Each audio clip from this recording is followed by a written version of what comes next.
یا تو تمہارے نصیب کے دروازے کھل سکتے ہیں اور تمہاری زندگی میں برکت اور خوشحالی کی روشنی بھر سکتی ہے، یا پھر انسان پورا سال اسی تنگی، اسی بے چینی اور اسی انتظار میں گزار دیتا۔ اگر تم اس پیغام کو یوں ہی نظر انداز کر کے آگے بڑھ گئے تو یاد رکھنا تم صرف ایک وظیفہ نہیں چھوڑو گے، بلکہ شاید اپنی آنے والی خوشیوں کا دروازہ خود بند کر دو گے۔ بہت لوگ کہتے ہیں کہ ابھی رمضان میں وقت باقی ہے، مگر حقیقت یہ ہے کہ تیسرے عشرے سے لے کر عید سے ایک دن پہلے تک ایک عجیب روحانی دروازہ کھلتا ہے، رحمت اور برکت کا ایسا دروازہ جس میں انسان کی بند قسمتیں کھل سکتی ہیں، روزی کی رکاوٹیں ٹوٹ سکتی ہیں اور بیماریوں کی جڑیں تک ہل سکتی۔ جو لوگ ان دنوں کو عام سمجھتے ہیں انہیں اکثر بعد میں احساس ہوتا ہے کہ انہوں نے کتنا بڑا موقع کھو دیا۔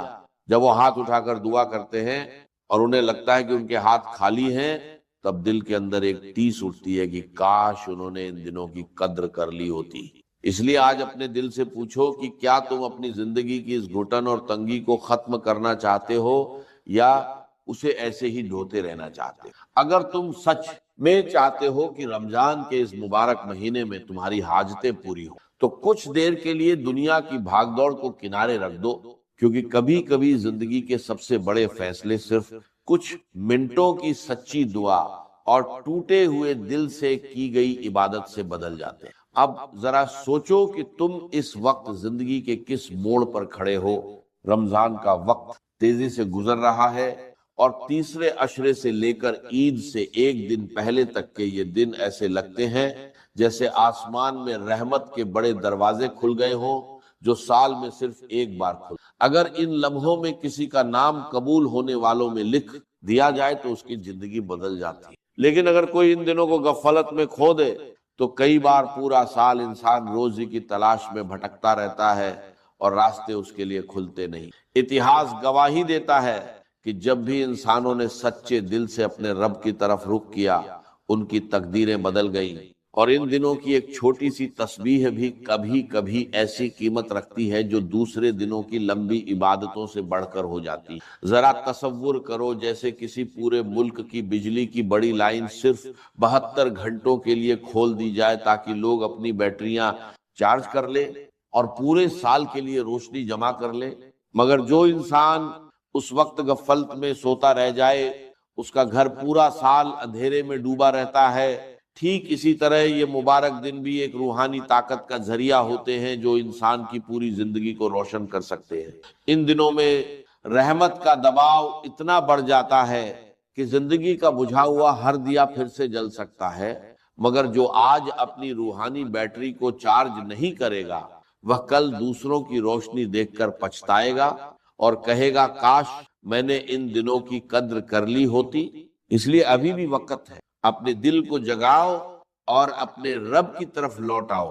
سنو، ان مبارک لمحوں کو ہلکے میں مت لو، کیونکہ رمضان کے تیسرے عشرے سے لے کر عید سے ایک دن پہلے تک کی یہ راتیں انسان کے لیے آخری سہارا بن سکتی۔ ان دنوں میں آسمان سے معافی کے ایسے فرمان اترتے ہیں کہ اگر کسی کے گناہ پہاڑ جیسے بھی کیوں نہ ہو تو اللہ کی رحمت انہیں ریت کے کڑوں کی طرح بکھیر سکے۔ ذرا ایک مثال سے سمجھو، اگر تمہارے پاس 100 ملین کی ایک قیمتی کوپن ہو جس کی میعاد آج رات ختم ہونے والی ہو تو کیا کوئی سمجھدار انسان اسے یوں ہی پھینک دے گا؟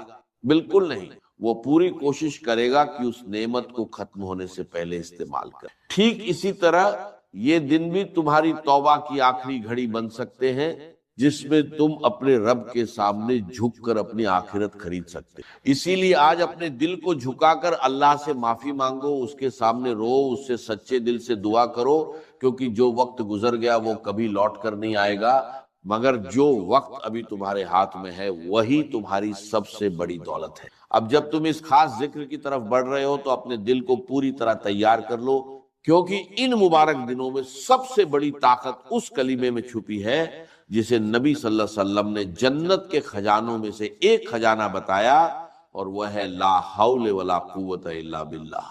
جب انسان اسے پڑھتا ہے تو وہ اپنے رب سے کہتا ہے کہ اے اللہ، مجھ میں گناہ چھوڑنے کی طاقت بھی تیرے بنا نہیں اور نیکی کرنے کی قوت بھی تیرے بنا نہیں۔ اتہاس میں ایسے واقعات ملتے ہیں کہ جب لوگوں نے سچے دل سے اس ذکر کو پکڑا تو ان کی زندگی کی زنجیریں ٹوٹ گئیں۔ ایک شخص کا بیٹا دشمنوں کے قبضے میں قید تھا، جب اس نے اور اس کی بیوی نے لگاتار لا حول ولا قوة الا باللہ پڑھنا شروع کیا تو اللہ نے ایسی راہ نکالی کہ قیدی بیٹے کی زنجیریں ٹوٹ گئیں اور دشمن گہری نیند میں ڈوب گئے اور وہ سکشل اپنے گھر لوٹ آیا۔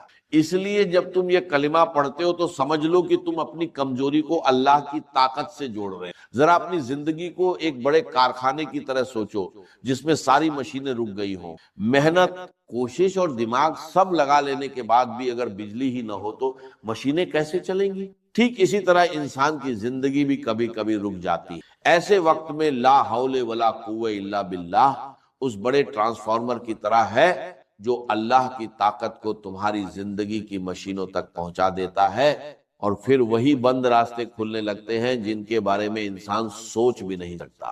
اگر آج تم یہ رابطہ نہیں جوڑو گے تو ہو سکتا ہے تمہاری زندگی کا کارخانہ لمبے سمے تک اندھیرے میں ڈوبا رہے۔ اسی لیے اپنے حالات کو دیکھو، اگر کام رک گیا ہے، قرض بڑھتے جا رہے ہیں یا پریشانیاں چاروں طرف سے گھیر رہی ہیں تو سمجھ لو کہ مسئلہ صرف پیسے کا نہیں بلکہ روحانی طاقت کی کمی کا ہے۔ جب انسان صرف لوگوں یا بینکوں پر بھروسہ کرتا ہے تو کئی بار اللہ اسے اسی پر چھوڑ دیتا ہے، مگر جب بندہ پوری طرح اپنے رب کی طرف جھک جاتا ہے تو وہی اللہ ایسے راستے کھول دیتا ہے جن کی انسان کو امید بھی نہیں۔ اس لیے ان مبارک دنوں میں اپنے دل سے پکارو، کیونکہ اگر آج یہ موقع نکل گیا تو ہو سکتا ہے پریشانیاں لمبا سفر طے کر لیں۔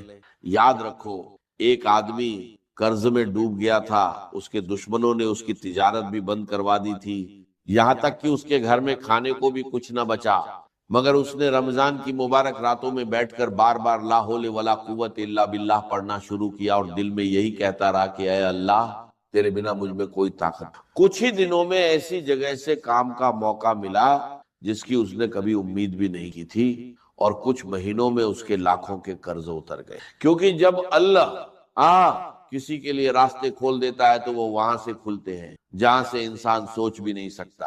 اس لیے اب تم بھی اس ذکر کو اپنی انگلیوں یا تسبیح پر پورے 100 بار پڑھو، مگر گنتی سے کم مت کرنا، اور اسے ایسے پڑھو جیسے دل سچ میں پچھتا رہا ہو اور اللہ کے سامنے جھک گیا ہو۔ مگر ایک بات ہمیشہ یاد رکھنا، ذکر کرنے کے بعد ہاتھ پر ہاتھ رکھ کر بیٹھ جانا صحیح نہیں، کیونکہ ذکر دروازے کھولتا ہے اور محنت ان دروازوں سے اندر لے جاتی ہے۔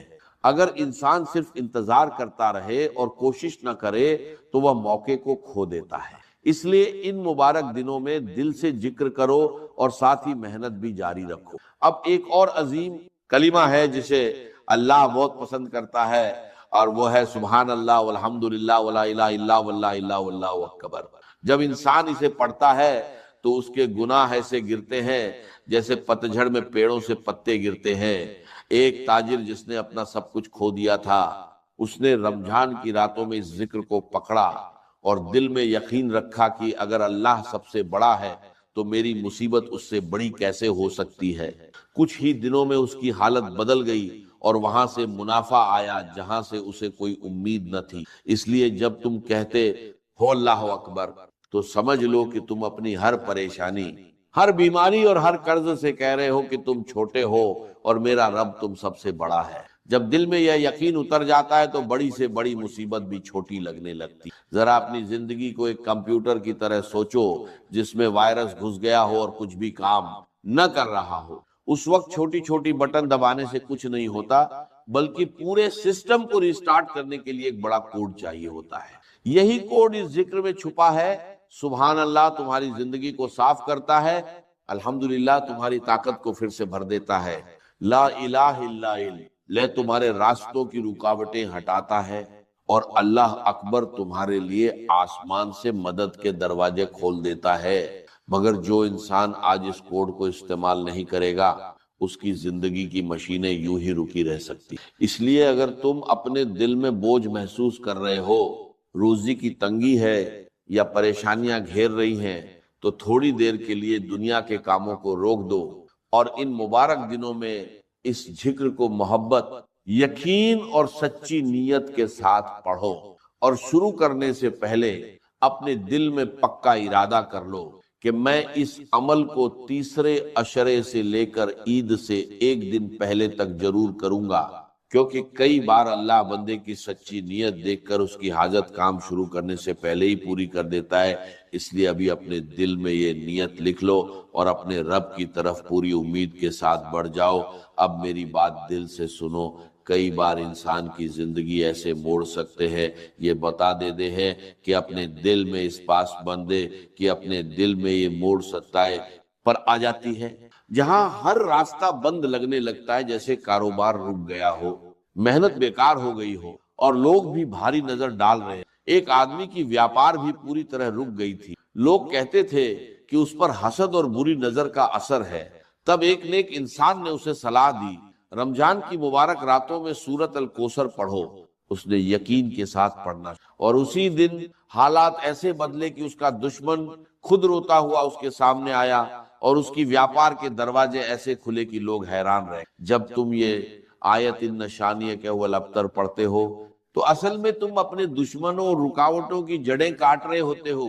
اسے ایسے سمجھو جیسے گھر تک روزی ایک پائپ سے آتی ہو، مگر پائپ حسد، رکاوٹوں اور مشکلوں سے بھرا ہو۔ ایسے میں پانی بوند بوند آتا ہے۔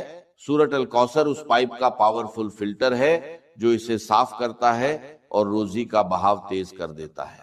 اگر تم چاہتے ہو کہ تمہاری ویاپار میں برکت آئے، روزی کھلے اور نئی شروعات ہو، تو ابھی بھی سمے ہے۔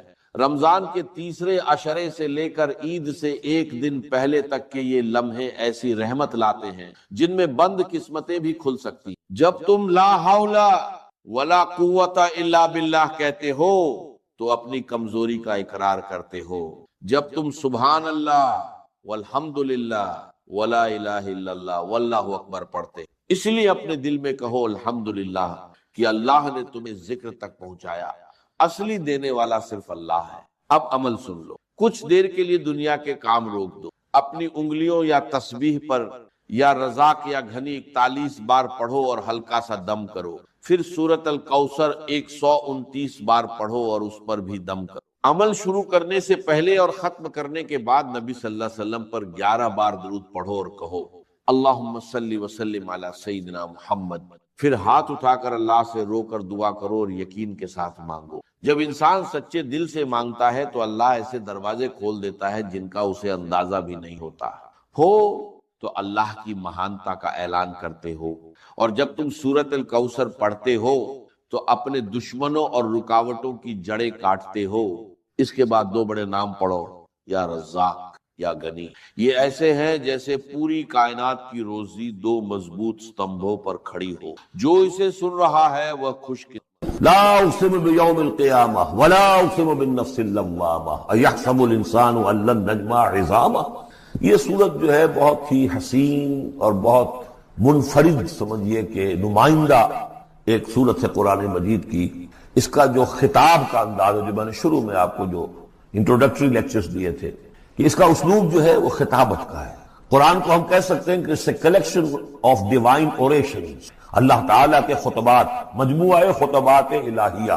تو مختلف مواقع پر جیسے کہ خطیب کو خطبہ دیتا ہے تو اس طریقے سے اللہ تعالیٰ نے یہ صورتیں نازل کی ہیں۔ حضور پڑھ کر سناتے تھے تو آپ کا انداز بھی خطیبانہ ہوتا تھا۔ حدیث میں آتا ہے کہ جب آپ خطبہ دیتے تھے تو آپ کی آواز بلند ہو جاتی تھی، اعلیٰ صوتہ احمرت عیناہ، آنکھیں سرخ ہو جاتی تھی، اور آپ اس طریقے سے خطبہ دیتے تھے جیسے کہ کوئی سپہ سالار اپنے فوجیوں کو للکار رہا ہے، بڑھا رہا ہے کہ لڑو اور آگے بڑھو، یہ انداز ہوتا۔ تو اس طرح کا خطبہ اس میں آپ دیکھیں گے ابھی بات ایک طرف ہو رہی ہے، ابھی کسی اور طرف ہو گئی، کبھی کسی تحویل الخطاب، اس کے لیے بہت۔ پھر یہ کہ 4-6 آیتیں آئیں گی ایک خاص قسم کے آہنگ میں، خاص قسم کے قوافی تو ہم کو نہیں کہنا چاہیے، تو یہ آتے ہیں، وہ انہی حروف پر صورتیں ختم ہو رہی ہیں، وہی سٹائل ہے۔ پھر وہ سٹائل بدلے گا، پھر 4-6 صورتیں اس دوسرے انداز کی ہوگی، پھر 4-6 تیسرے انداز کی ہوگی۔ تو یہ آپ صورت جو ہے فصاحت و بلاغت میں بھی فلو بے انتہا ہے اور خطیبانہ انداز، اور اس میں تحویل الخطاب۔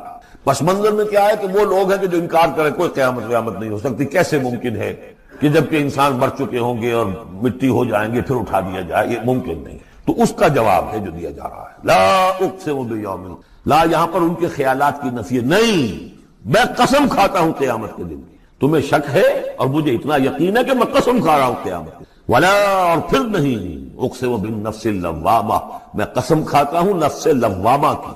نفس لوامہ کون سا نفس انسان میں، جسے ہم ضمیر کہتے ہیں، کانشنس، ملامت کرنے والا۔ مائی کانشنس از بائٹنگ می، میرا ضمیر مجھے ملامت کر رہا ہے۔ کوئی آپ برا کام کرتے ہیں تو ضمیر اندر سے کوئی شے ہے، تو کیوں ہے یہ؟ اگر کوئی نیکی نیکی نہیں، بدی بدی نہیں، تو یہ اندر کی خرش کیوں ہو جاتی ہے؟ اور اگر یہ نیکی نیکی ہے اور بدی بدی ہے تو اس کا نتیجہ نکلنا چاہیے کہ نہیں؟ یعنی پہلی آیت جو ہے وہ تو اسی طرح کی ہے جیسے سورہ تغابن میں ہم نے پڑھا تھا، قل بلا وربی لتبعثن ثم لتنبؤن بما عملتم، اس میں دلیل کوئی نہیں ہے، اذعان ہے، ایک شخص اپنے یقین کو دلیل کے طور پر پیش کر رہا ہے، اور یہ اس پر سارا دار و مدار ہے۔ کون شخص ہے ایسا شخص کہ جس سے کبھی کوئی جھوٹ کا تجربہ کسی کو نہیں ہوا، وہ کہہ رہا ہے۔ سیرت و کردار جو ہے محمد رسول اللہ کی، وہ گویا کہ دلیل کی حیثیت رکھتی ہے اس قول کے پیچھے۔ لا اقسم بیوم القیامہ ولا اقسم بالنفس اللوامہ، یہ تمہارے اندر موجود ہے قیامت کی دلیل، تمہارا ضمیر، تمہارا کانشنس۔ ایحسب الانسان ان لن نجمع عظامہ، کیا انسان یہ گمان کرتا ہے ہم اس کی ہڈیاں جمع نہیں کر سکیں گے؟ بلا قادرین، کیوں نہیں، ہم پوری طرح قادر ہیں۔ علی ان نسوی بنانا، یہاں کنہ محذوف سمجھنا چاہیے، بلا کنہ قادرین علی ان نسوی بنانا، بس کہ ہم اس کی ایک ایک کوڑ کو برابر کر دیں۔ بل یرید الانسان لیفجر امامہ، اصل سبب جو ہے آخرت کے انکار کا وہ یہ ہے کہ انسان چاہتا ہے کہ فسق و فجور جس کا عادی ہو گیا اسے جاری رکھے، حرام خوری چھوڑنی نہیں، جس عیش کا خوگر ہو گیا ہوں اس کو چھوڑ نہیں سکتا، قیامت کو مانوں گا تو پھر دیکھنا پڑے گا کیا غلط ہے، کیا صحیح ہے، کیا جائز ہے، کیا ناجائز۔ اس لیے جیسے کہ بلی کو دیکھ کر کبوتر آنکھ بند کر لے، اب ظاہر بات ہے کہ وہ بلی تو نہیں ختم ہو جائے گی، در حقیقت یہ قیامت سے آنکھیں چراتے ہیں، آنکھیں بند کر رہے ہیں، اس لیے کہ انہیں پتا ہے کہ ہم نے کیا آگے بھیجا ہے اور آگے بھی کرنے کا وہی ارادہ ہے۔ بل یرید الانسان لیفجر امامہ یسأل ایان یوم القیامہ، پوچھتا ہے بڑے استہزائی انداز میں، اچھا جی کب ہوگا یہ قیامت کا دن؟ تو جواب بھی اسی انداز میں ہے، یوم ہم علی النار یفتنون کی طرح۔ فرمایا فاذا برق البصر، جب وہ قیامت آئے گی نگاہیں چندیا جائیں گی، خسف القمر، چاند بے نور ہو جائے گا، یا یہ کہ چاند دھس جائے گا سورج کے اندر، وجمع الشمس والقمر، اور سورج اور چاند یکجا کر دیے جائیں گے۔ یہ جو ہے کشش ثقل کا جو باہمی ثقل ہے ان کروں کا، اس کے نظام میں ذرا سی کہیں گڑبڑ ہو اور پھر تو یہ سب کے سب ایک دوسرے سے ٹکرائیں گے۔ فَإِذَا بَرِقَ الْبَصَرُ وَخَسَفَ الْقَمَرُ وَجُمِعَ الشَّمْسُ وَالْقَمَرُ يَقُولُ الْإِنسَانُ يَوْمَئِذٍ أَيْنَ الْمَفَرُ، یہی انسان اس دن کہے گا ہے کوئی جگہ بھاگ جانے کی؟ کھلا نہیں، لا اپنے رب ہی کے حضور میں جا کھڑے ہونا ہے۔ يُنَبَّأُ الْإِنسَانُ يَوْمَئِذٍ بِمَا قَدَّمَ وَأَخَّرَ، اور جتلا دیا جائے گا انسان کو اس دن جو کچھ اس نے آگے بھیجا ہوگا، جو پیچھے چھوڑا ہوگا۔ ہم اعمال نیک ہوں یا بد ہوں، اس کا کچھ حصہ آگے بھیج دیتے ہیں اپنی زندگی میں، کچھ اس کے پیچھے جو اثرات چلتے ہیں اس کا حساب بھی بعد میں جاری رہتا ہے، وہ ڈیبٹ کریڈٹ جو ہے ہمارے کھاتے میں ہوتا رہے گا۔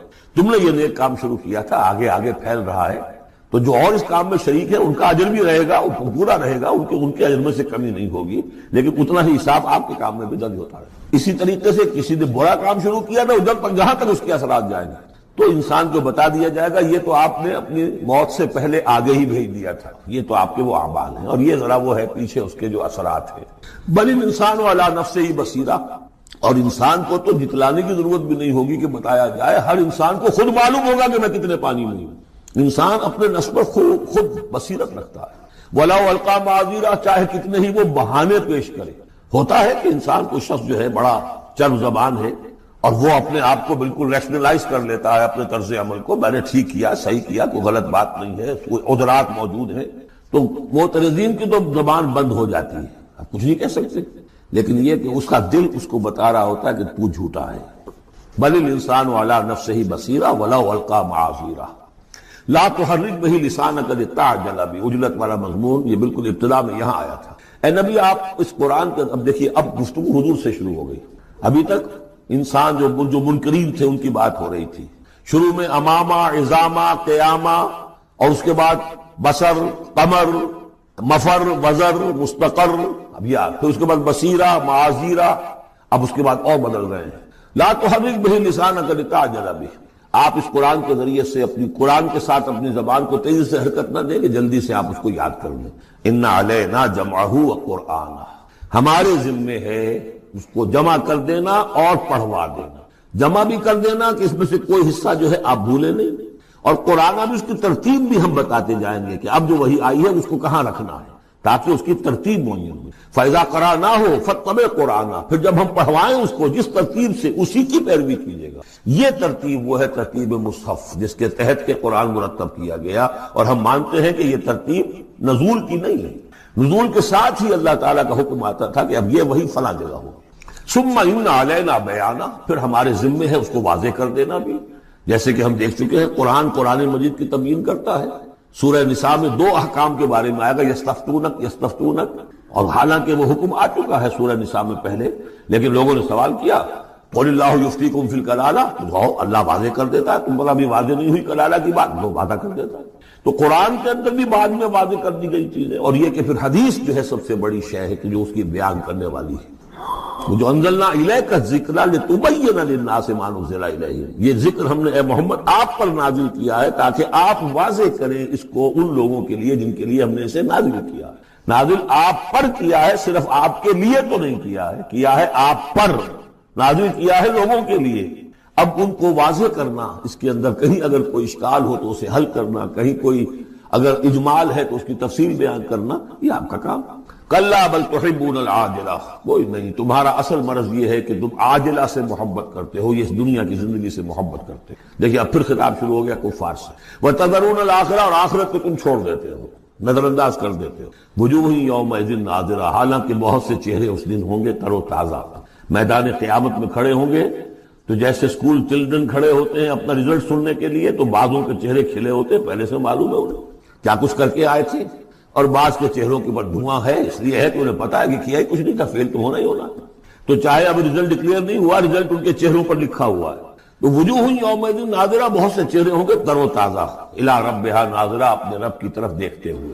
اس میں بعض لوگوں نے یہ کہا ہے کہ ناظرہ سے مراد ہے انتظار کر رہے ہوں گے اپنے رب کی رحمت کا، اس لیے کہ رؤیت باری تعالیٰ جو ہے وہ تو ممکن نہیں ہے کہ میدان حشر میں ہو جائے. لیکن میرے نزدیک انہی حضرات کی رائے زیادہ صائب ہے جو سمجھتے ہیں کہ رؤیت ہوگی. اہل ایمان کو عین میدان حشر میں بھی ایک درجے کی رؤیت باری تعالیٰ سے مشرف کیا جائے گا. یہ مضمون آ جائے گا سورہ مطففین میں واضح ہو جائے گا. اس کے برعکس وجوہ یومئذ باسرہ، بہت سے چہرے ہوں گے اس روز سوکھے ہوئے، اترے ہوئے، اداس، کی ریڑھ کی ہڈیاں توڑ کر. کلا اذا بلغت التراقی، اب ایک نقشہ دکھایا جا رہا ہے. ایک تو بڑی قیامت ہے، فاذا برق البصر وخسف القمر وجمع الشمس والقمر یقول الانسان یومئذ این المفر. ایک تو وہ ایک قیامت ہے جو فرد کی قیامت ہے، موت جب آتی ہے، قیامت صغریٰ. کلا اذا بلغت التراقی، جب یہ جان آ کے پھنس جاتی ہے ہنسلیوں میں. وقیل من راق، کہا جاتا ہے کوئی جھاڑ پھونک کرنے والا.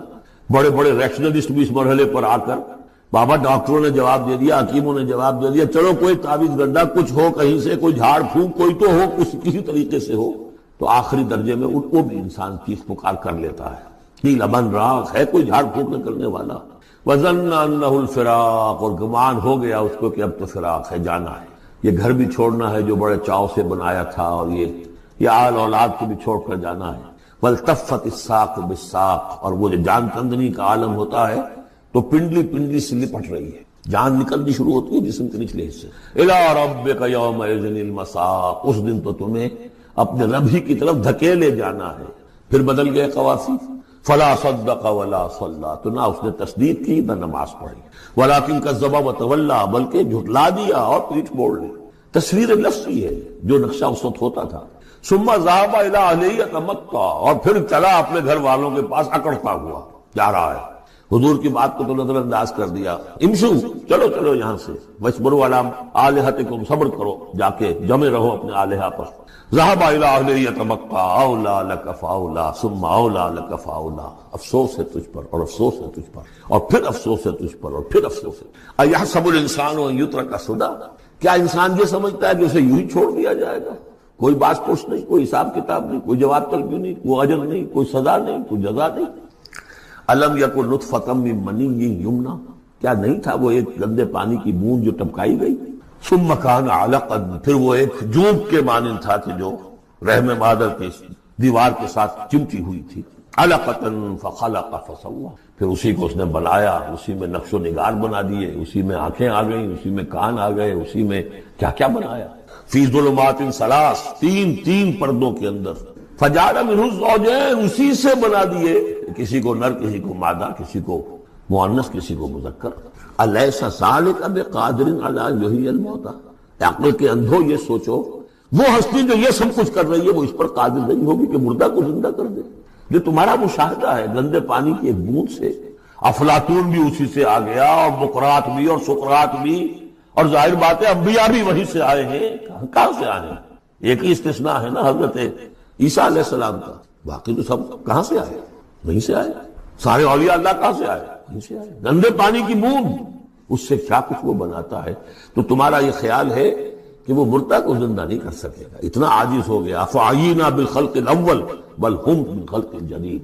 اس کے بعد جیسا کہ یہ سوال ہے، بلا کیوں نہیں؟ پروردگار یقیناً لیس ذلک بقادر بلا نشہد انک قادر علی ان تحیی الموتى، ہم اس پر گواہ ہیں۔ والموفون بعہدہم اذا عاہدوا، اور وہ لوگ کہ جو اپنے معاہدوں کو پورا کرنے والے ہوں جبکہ وہ عہد کر لیں۔ ایفاء عہد، اس کی کیا اہمیت ہے؟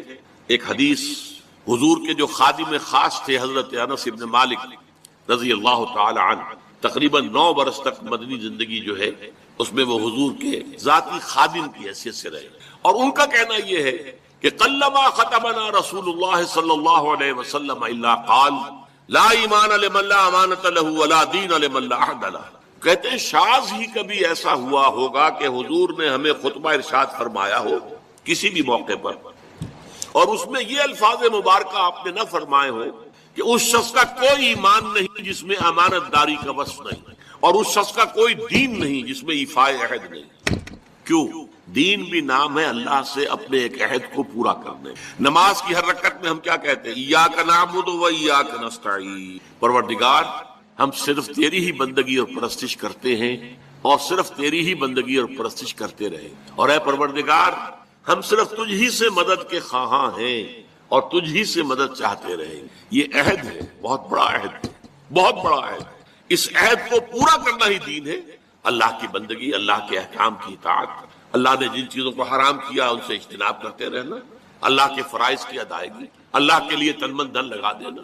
ایاک نعبد و ایاک نستعین۔ اب ظاہر بات ہے کہ جو شخص انسانوں کے ساتھ چھوٹے چھوٹے کیے ہوئے عہد پورے نہیں کرتا، وہ اتنا بڑا عہد اللہ کے ساتھ کیسے نبھا دے گا؟ جو 2 پیسے کے اندر امانت کا ثبوت نہیں دے سکتا، اس میں بھی خیانت کر گزرتا ہے، وہ 2 کروڑ میں کیسے امین ثابت ہوگا؟ لہذا لا دین لمن لا عہد له، لا ایمان لمن لا امانت له ولا دین لمن لا عہد له۔ جس شخص میں امانت داری کا وصف نہیں ہے اس کا کوئی ایمان نہیں، اور جس کے اندر ایفاء عہد کا مادہ نہیں ہے اس کا کوئی دین نہیں۔ اب خاص طور پر اس نیکی کی بحث میں جس ربط اور ترتیب کے ساتھ یہ بات آ رہی ہے اس کو سمجھیے۔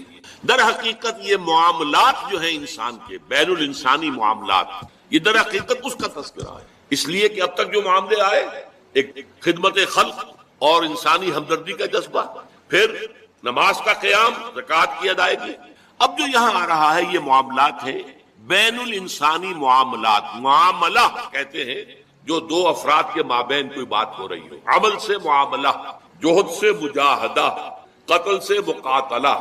تو جب 2 فریقوں کے درمیان جوہد ہوگی، جوہد کا جوہد سے ٹکراؤ ہوگا، وہ مجاہدہ بن جاتا ہے۔ جب 2 فریق ایک دوسرے کو قتل کرنے کے درپے ہیں، یہ مقاتلہ ہے۔ معاملہ جب 2 انسان یا 2 فریق یا 2 گروہ یا 2 کمپنیاں، یہ کمپنیاں جو ہیں وہ بھی آپ کو معلوم ہے لیگل پرسنز شمار ہوتے ہیں، ان کے مابین کوئی معاملہ ہو رہا ہے، کوئی معاملہ طے کر رہے ہیں، ان معاملات کے اندر سٹریم لائننگ کرنے والی ایک شے ہے، اگر وہ ہو جائے سارے معاملات درست ہو جائیں۔ اب آپ کو معلوم ہے ایفاء عہد کا جذبہ پیدا ہو جائے۔ دیکھیے معاملات کی میں آپ سے وضاحت کروں، ایک شخص امپلائر ہے، ایک امپلائی ہے، ان کے درمیان ایک کانٹریکٹ ہے، یہ ریمونریشنز ملیں گی، یہ مراعات، یہ مفادات، یہ تنخواہ، یہ کام تمہیں کرنے ہیں۔ اب اگر ایک شخص پوری تندہی کے ساتھ وہ کام نہیں کرتا تو وہ حرام خوری کر رہا، ایفاء عہد نہیں کر رہا۔ ایفاء عہد کا تقاضا یہ ہوگا کہ کوئی سپروائز کرنے والا ہے یا نہیں ہے، کوئی دیکھنے والا ہے یا نہیں ہے، وہ اپنے معاہدے کے اندر بندھے ہونے کی بنیاد پر کام کرے، اور حتی الامکان اپنی جو بہترین صلاحیتیں ہیں وہ۔ اسی طرح چھوٹا سا معاملہ ہے، آپ نے ایک شخص کو مزدور کے طور پر رکھا ہے، شام کو 100 روپے آپ نے دینے ہیں، یہ ایک معاہدہ ہے، طے ہو گیا۔ اب یہ مزدور اگر کام چور ہے کہ اگر تو کوئی دیکھنے والا ہے تو کام کر رہا ہے اور اگر کوئی دیکھ نہیں رہا تو بیٹھ گیا، تو یہ بے ایمانی کر رہا، یہ وعدہ خلافی کر رہا. اسے اپنے اس وقت کے اندر اپنی پوری توانائی، پوری توجہ کے ساتھ، اس لیے نہیں کہ کوئی مجھے دیکھنے